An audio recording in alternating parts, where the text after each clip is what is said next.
Iran dilaporkan langsung membalas serangan Amerika Serikat di Bandar Abbas dan Qasem. Apakah perdamaian masih berpeluang atau perang akan kembali berlanjut?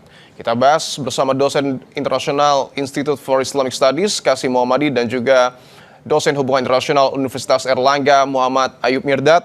Pak Qasim, Pak Ayub, selamat petang semua. Ya, selamat petang.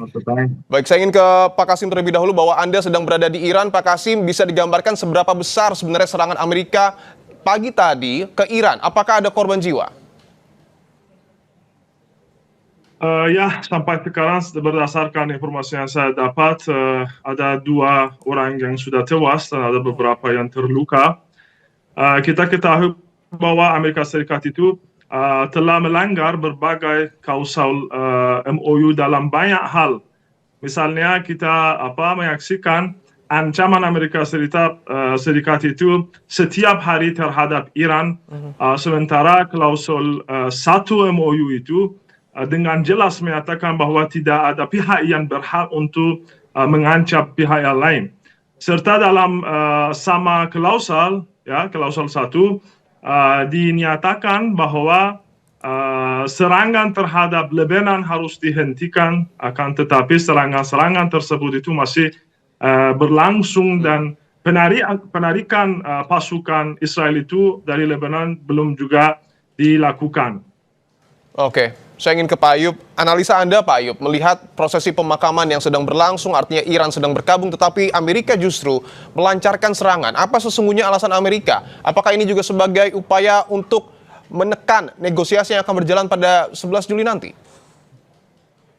Baik, ini memang Amerika mulai menyerang Iran karena sebelumnya terjadi serangan terhadap 3 kapal komersial yang CENTCOM itu sebut atau menyebutkan bahwa itu ditarget oleh Iran. Tapi dari pihak Iran ataupun IRGC belum ada penjelasan atau detail bahwa itu yang diserang oleh IRGC. Jadi ini masih belum ada penjelasan yang detail dari dua belah pihak siapa yang serang 3 kapal tersebut di Selat Hormuz kemarin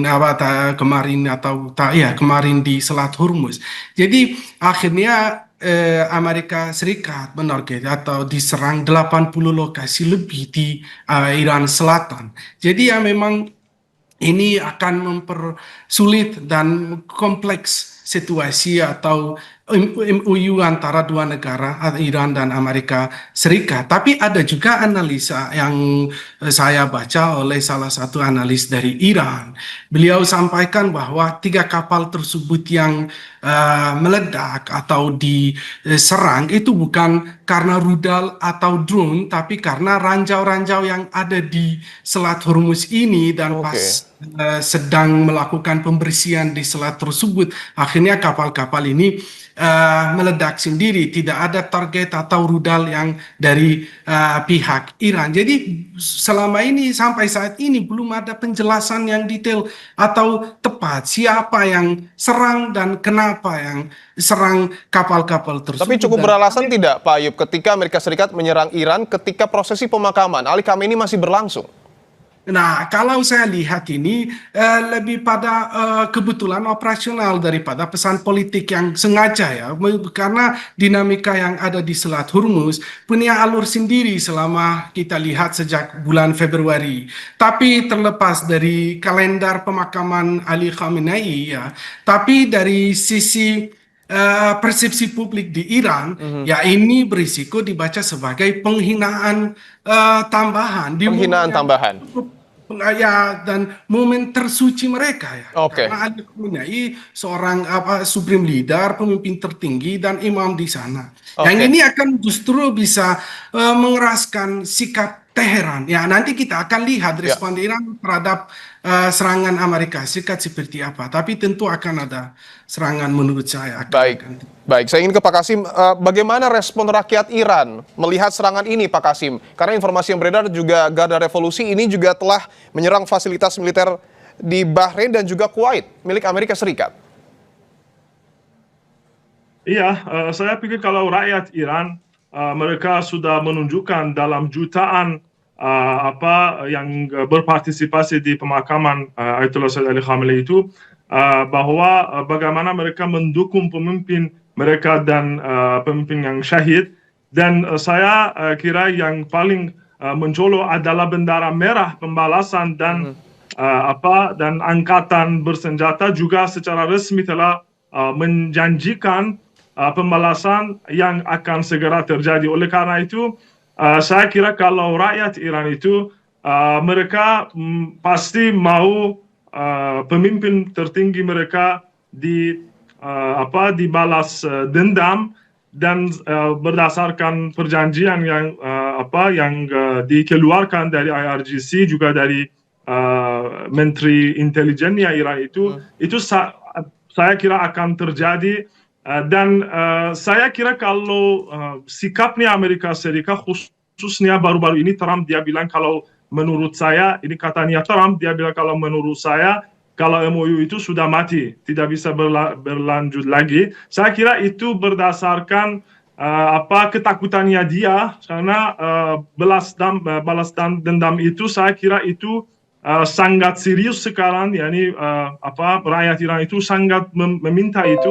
Oleh karena itu saya kira kalau pasti kalau eskalasi itu saya kira akan makin angkat. Oke, baik. Saya ingin ke Pak Ayub bahwa informasi yang kami dapatkan sudah ada balasan serangan dari Iran ya ke fasilitas militer Amerika Serikat di Bahrain dan juga Kuwait. Apakah ini tandanya perang akan meluas, Pak Ayub?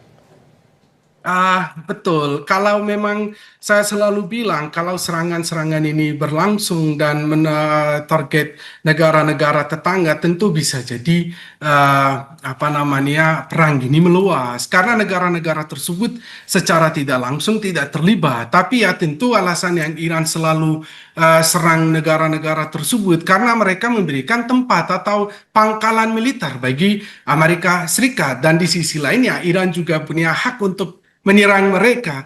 Tapi ya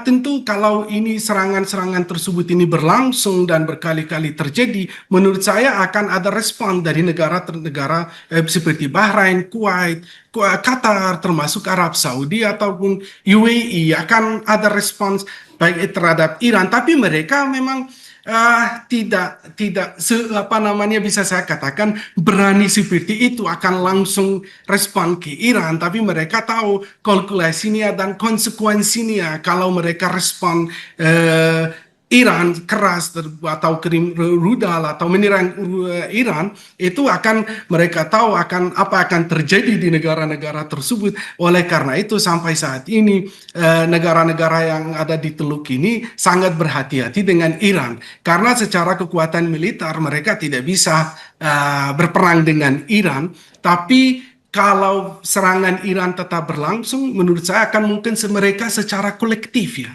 bisa respon Iran. Tapi sampai saat ini belum ada respon juga seperti itu dari negara-negara tersebut. Baik, saya ingin ke Pak Kasim bahwa apakah sudah ada tindak lanjut konkret balas dendam ini Pak Kasim? Terkait misalnya serangan ke beberapa fasilitas militer Amerika Serikat di tengah prosesi pemakaman yang sesungguhnya masih terjadi? Iya, saya kira bahwa kalau sebagaimana yang saya tadi katakan, kalau Amerika Serikat itu karena MOU itu dilakukan untuk apa? Karena itu bukan Iran yang memulai perang itu Amerika Serikat dan Iran sepakat untuk berunding sama Amerika Serikat sehingga bisa dipastikan hak-haknya dia. Oke, kalau hak-hak itu bisa dipastikan, ini menurut Iran ya, kalau itu bisa dipastikan lewat MOU itu, ya pasti Iran akan lanjutkan jalur MOU dan jalur damai. Tapi kalau tidak, pasti Iran tidak akan lepas tangan dari hak-haknya itu. Oleh karena itu ya, kalau Selat Hormuz contohnya, Amerika Serikat sudah melanggar MOU itu dengan membuka satu jalur lagi dari selatan Selat Hormuz itu dari jalur Oman, dan itu dengan jelas itu melawan MOU itu karena di klausa 5 MOU itu sudah dijelaskan bahwa itu selama 60 hari itu semua manajemennya, pengelolaannya Selat Hormuz itu harus dibawa kekuasaan Iran, tapi itu Amerika Serikat yang melanggar itu. Oleh karena itu saya kira bahwa kalau Iran itu pasti tidak akan melepas tangan dari hak-haknya dia. Kalau itu bisa dipastikan lewat MOU itu. Kalau tidak, pasti dia akan lanjutkan perjuangannya. Baik, saya ingin ke Pak Ayub, mungkin ini akan menjadi pertanyaan terakhir, melihat kondisi saat ini, apakah kesepakatan damai ini masih berpeluang untuk dilanjutkan? Menurut saya iya, ini bukan serangan ini yang terjadi bukan artinya kegagalan total atau kegagalan dari MOU ini, tetapi perlu mempersulit dan juga menaikkan biaya politik diplomasi ya yang selama ini sudah terjadi. Nah, menarik nih ya, Iran juga kemungkinan akan membingkai ya serangan mereka sebagai respons atau ancaman Trump sendiri. Tadi kita dengar kata-kata dari Trump ya. Nah, awal bulan dia mengancam finish the job, we will finish. Dia langsung mengancam Iran secara langsung dan itu jelas pelanggaran MOU dan juga melumpuhkan energi dan infrastruktur Iran dalam 1 jam. Nah, itu kalau keluar dari Presiden Amerika Serikat ya tentu akan ada konsekuensi juga. Jadi dan juga menurut Iran, Arakci sudah tadi saya juga baca di X, beliau juga sampaikan bahwa ancaman semacam itu melanggar MOU. Dia tulis dan juga Bakir Kalibaf. Nah, jadi ini bukan cuma soal siapa menembak duluan, tetapi juga siapa lebih dulu melanggar spirit kesepakatan. Dan itu selalu terjadi oleh Amerika Serikat. Baik, kami sudah tangkap poinnya. Terima kasih Pak Ayub dan juga Pak Kasim telah bergabung di Kompas Petang. Ya, terima kasih.